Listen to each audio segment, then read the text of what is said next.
Kota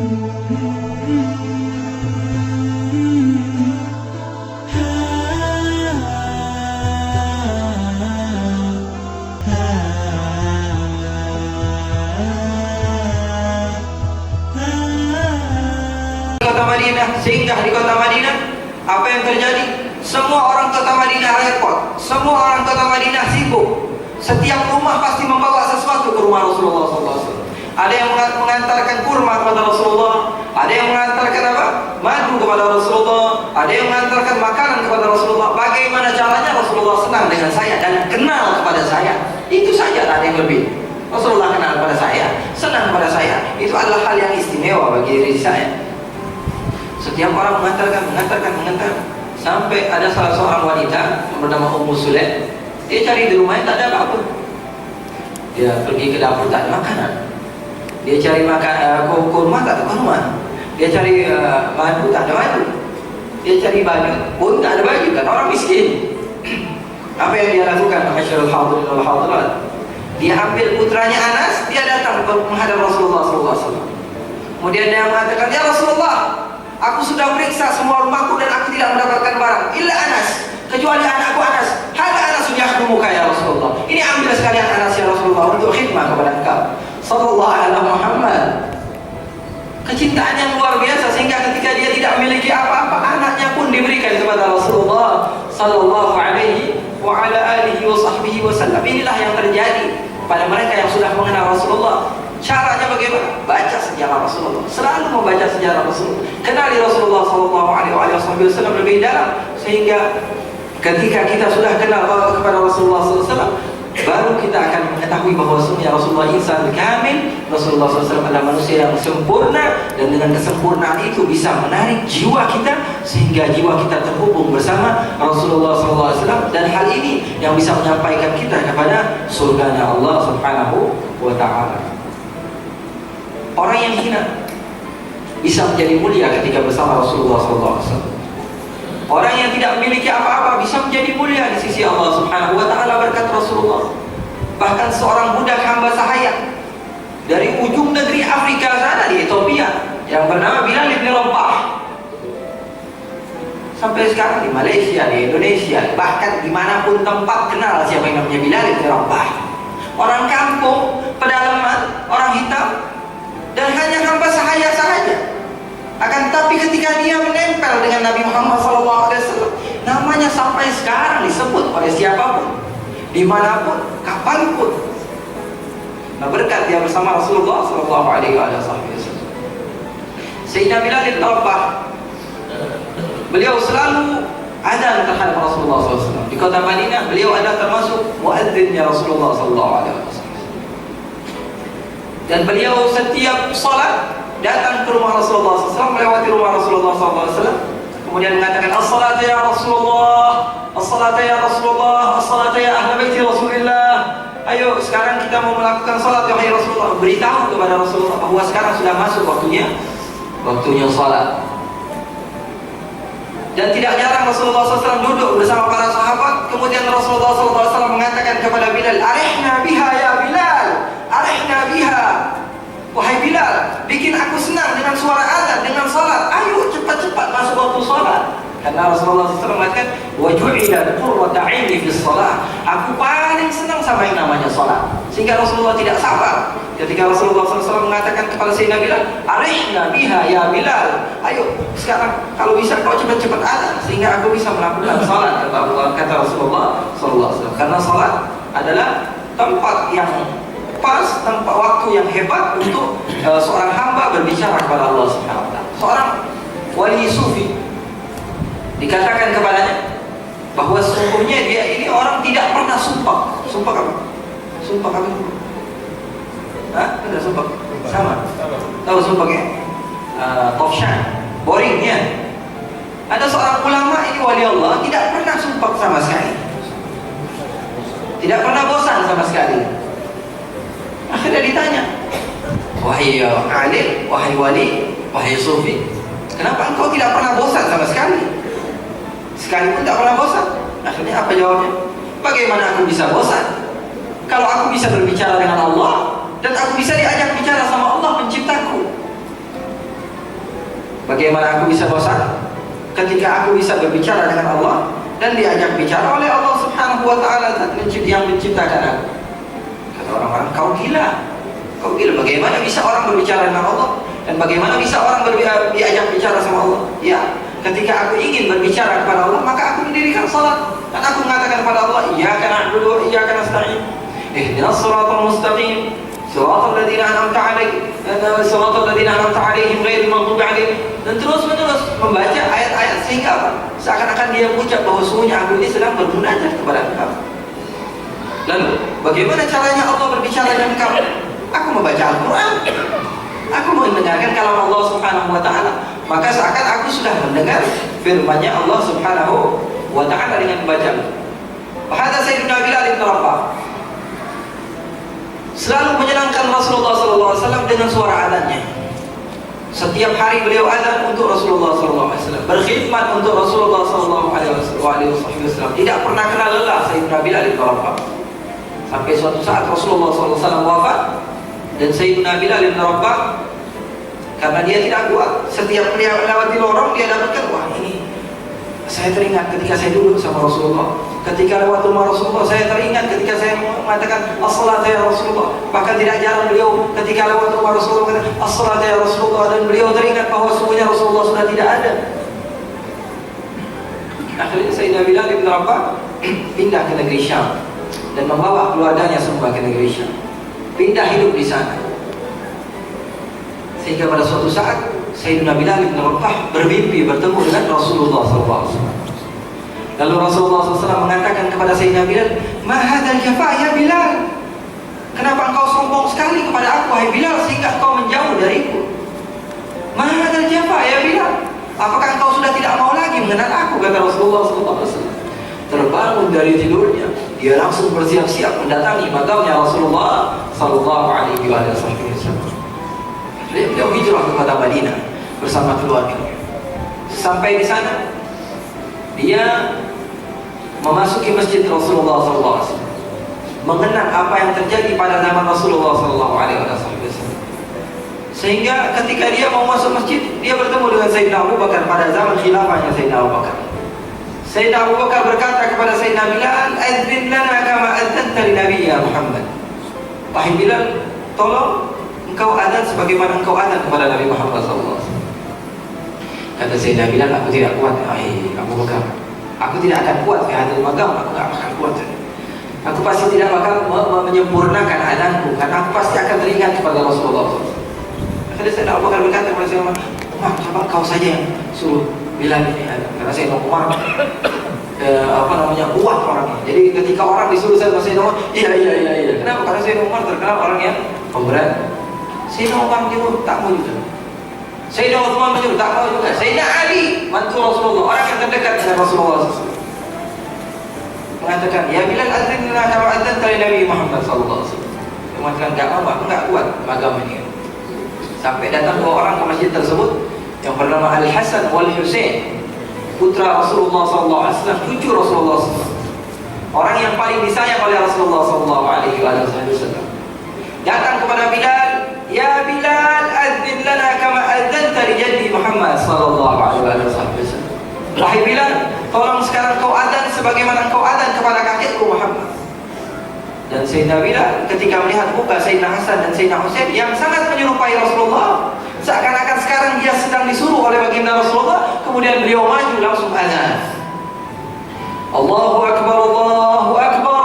Sayyidina Bilal bin Rabah, ketika beliau mengeluarkan suara azan tersebut, dojjatil Madinah, kota Madinah gempa. Semua orang keluar, yang dari pasar semua datang ke masjid, yang dari rumah bahkan perempuan pun keluar dari masjid, kemudian teriak-teriak, "Abu Isa Muhammad, apakah Nabi Muhammad hidup lagi?" Karena mendengar suara indah Sayyidina Bilal yang pernah dilantunkan pada zaman Rasulullah SAW. "Abu Isa Muhammad, Abu Isa Muhammad, apakah Nabi Muhammad dihidupkan lagi? Apakah Nabi Muhammad SAW?" Terus menerus Sayyidina Bilal adzan, "Asyhadu an la ilaha illallah." Semua orang datang ke masjid. "Asyhadu an la ilaha illallah, asyhadu anna Muhammadan." Ketika beliau menyebut nama Nabi Muhammad SAW, maka beliau tidak kuat. Beliau terjatuh kemudian pingsan. Dan dikatakan ahli sejarah bahwa sungguhnya kota Madinah tidak pernah ramai seperti kejadian Sayyidina Bilal bin Rabah ketika beliau adzan setelah datangnya dari kota negeri Syam. Sayyidina Bilal jatuh, akhirnya dia tidak kuat, dia izin kepada Rasulullah, ya Rasulullah, aku tidak bakal kuat tinggal di kota Madinah. Akhirnya beliau pulang lagi ke negeri Syam. Tak begitu lama, Sayyidina Bilal bin Rabah datang ajal. Ketika nazak, anak istrinya semuanya keliling di jasad Sayyidina Bilal, kemudian menangis semua. Wa karabah, alangkah sedihnya kami. Wa abatah, oh ayah kami. Wa karbah, oh sedihnya kami. Oh ayah kami. Sayyidina Bilal juga teriak. Orang teriak, dia teriak. Dia mengatakan, wa farhatah, wa farhatah, gadan alqal ahibba Muhammadan wa hizbah. Oh alangkah senangnya aku sekarang. Oh alangkah senangnya aku sekarang. Besok aku bisa bertemu dengan orang yang aku cintai, Nabi Muhammad dan teman-temannya sallallahu alaihi Muhammad. Mereka mengharapkan kehidupan yang fana, akan tetapi seorang ini tahu bahwa sungguhnya ada kehidupan hakiki kelak di hari kiamat yang jauh lebih indah daripada kehidupan yang fana ini. Mencintai Rasulullah sallallahu alaihi wasallam sehingga untuk mengucapkan nama Nabi Muhammad mereka tidak kuat. Abdullah bin Umar, sahabat Nabi Muhammad sallallahu alaihi wasallam yang sangat mutaba'ah kepada Nabi Muhammad sallallahu alaihi wasallam. Abdullah bin Umar diceritakan oleh Ibnu Taimiyah di dalam kitabnya yang bernama Al-Kalimatut Thayyibah. Pengarangnya siapa? Ibnu Taimiyah, yang sering dinukil kalamnya bahwa memanggil nama Muhammad itu haram, syirik, bid'ah. Ya. Beliau sendiri yang mengarang kitab namanya Al-Kalimatut Thayyibah. Dapat namanya apa? Al-Kalimatut Thayyibah. Artinya dalam bahasa Arab adalah kata-kata yang bagus. Berarti pengarang sendiri mengatakan bahwa apa yang di dalam isinya adalah sesuatu yang bagus.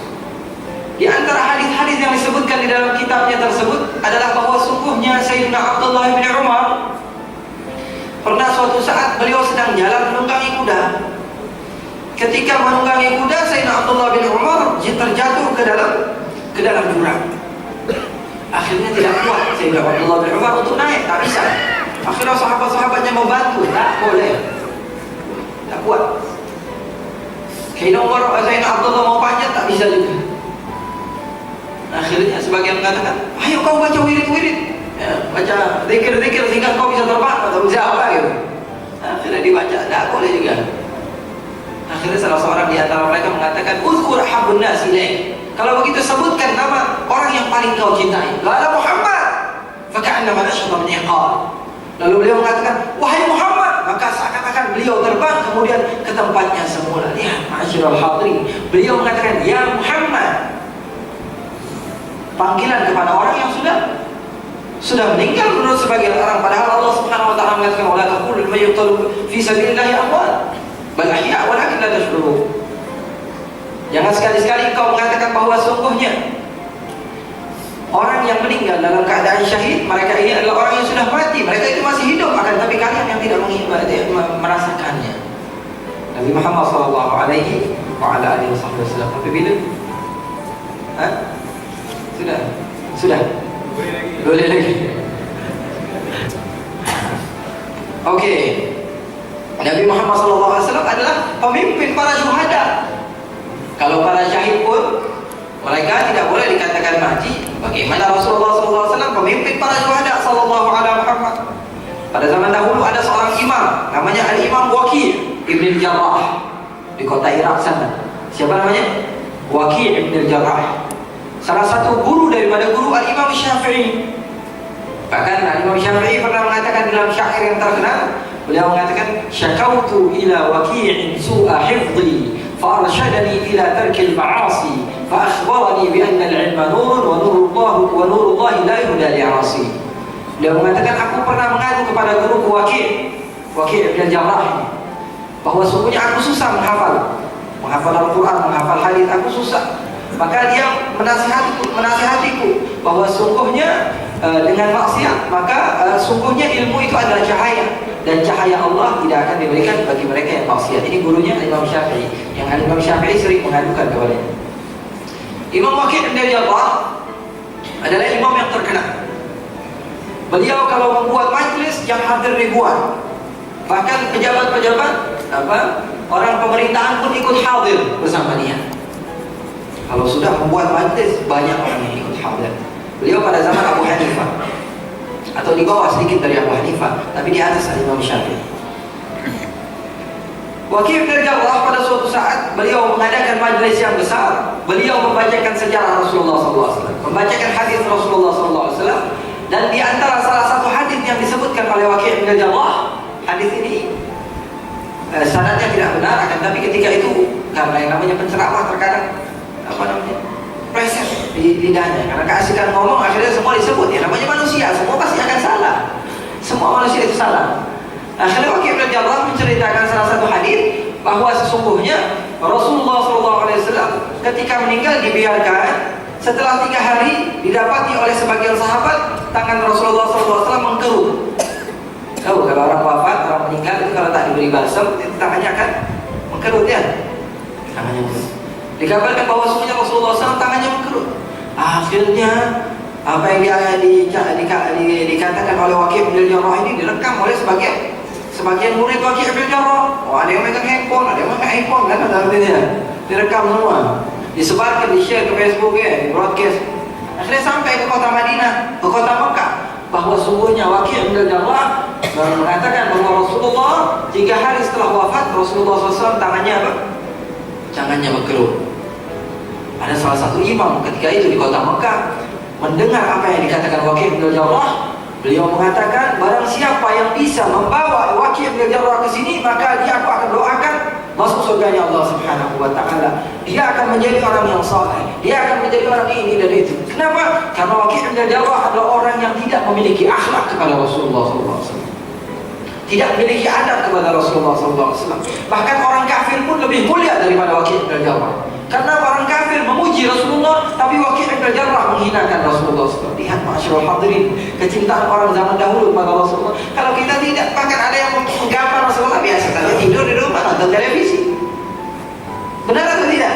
Kalau zaman dahulu cuma mengatakan tangan Rasulullah SAW, mereka marah, bahkan mereka berani membayar mahal. Sehingga Waqi' bin Jarrah dibawa ke kota Mekah dan dimasukkan ke dalam penjara karena salah membawakan hadis, ataupun dia membawakan hadis karena amanah ilmiah beliau mendapatkan dari gurunya, begitu ya begitu disampaikan kepada orang lain. Akhirnya sudah dimasukkan ke penjara. Waqi' bin Jarrah, imam yang ada di kota Mekah tadi, dia bersantai saja di rumahnya.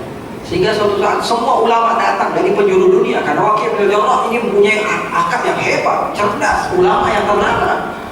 Dengan Waqi' bin Jarrah hilang, maka satu ulama di dunia hilang pada saat itu.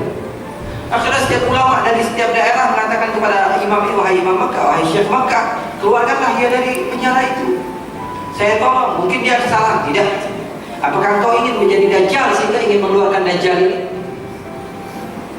Ya, ini orang yang tidak memiliki akhlak kepada Rasulullah SAW. Akhirnya semua ulama dari semancanegara datang untuk mengeluarkan Waqi' bin Jarrah. Tapi Waqi' bin Jarrah tak boleh, tak ada indikasi keluar. Sehingga datang seorang ulama yang terkenal pintar dan cerdas, Sufyan Ats-Tsauri.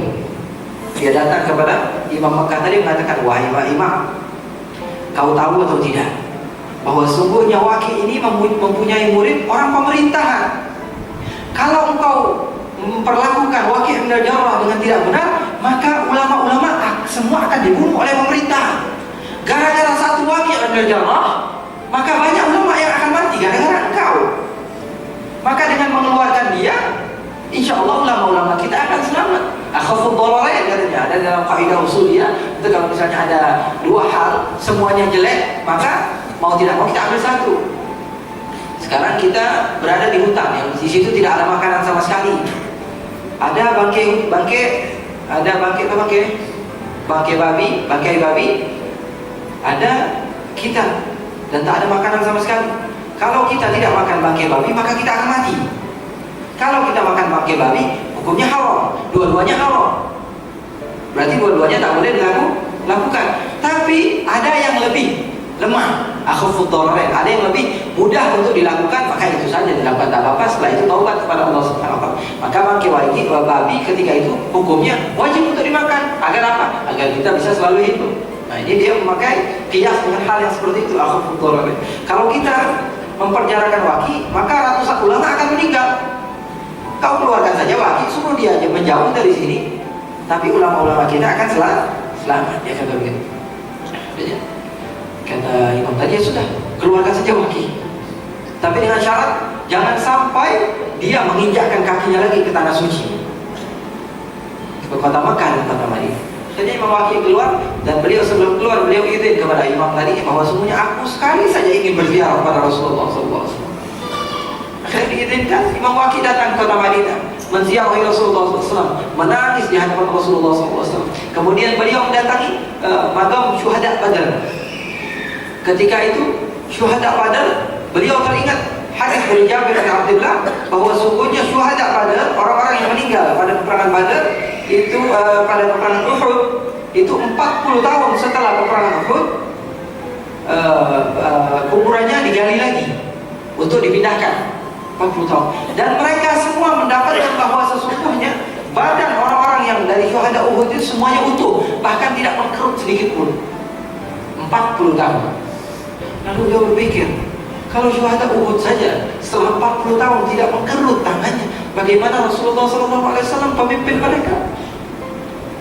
Setelah itu beliau istighfar dan beliau mengadakan majelis yang besar, dan beliau mengatakan bahwa sungguhnya apa yang beliau katakan sebelumnya adalah sesuatu yang tidak benar. Sallallahu alaihi Muhammad wa ala ali Muhammad. Semoga Allah Subhanahu wa taala menjadikan hati kita terbuka untuk mengenal Rasulullah SAW, untuk selalu membaca sejarah Rasulullah SAW, untuk dipermudahkan oleh Allah Subhanahu wa taala agar mampu mengenal hakikat siapa itu Nabi besar Muhammad SAW. Sehingga dengan kita mengenal Rasulullah SAW, timbul rasa cinta di dalam hati kita, lalu kita akan mengikuti semua sunnah Rasulullah sallallahu alaihi wa ala alihi wasallam. Allahumma ja'al jam'ana hadha jam'an marhuma wa tafarruqana ba'dahu tafarruqan ma'suma wa la taj'al fina wa la minna wa la ma'ana syaqiyan wa la mahruma. Ya Allah, jadikanlah perkumpulan kami ini perkumpulan yang Engkau sayangi, ya Allah. Tidak keluar kami dari tempat ini kecuali dosa-dosa kami telah Engkau ampuni, ya Allah. Dosa-dosa kedua orang tua kami, ya Allah. Mereka yang masih hidup, ampuni dosa-dosa mereka, ya Allah. Mereka yang sudah meninggal, jangan Engkau haramkan kepada mereka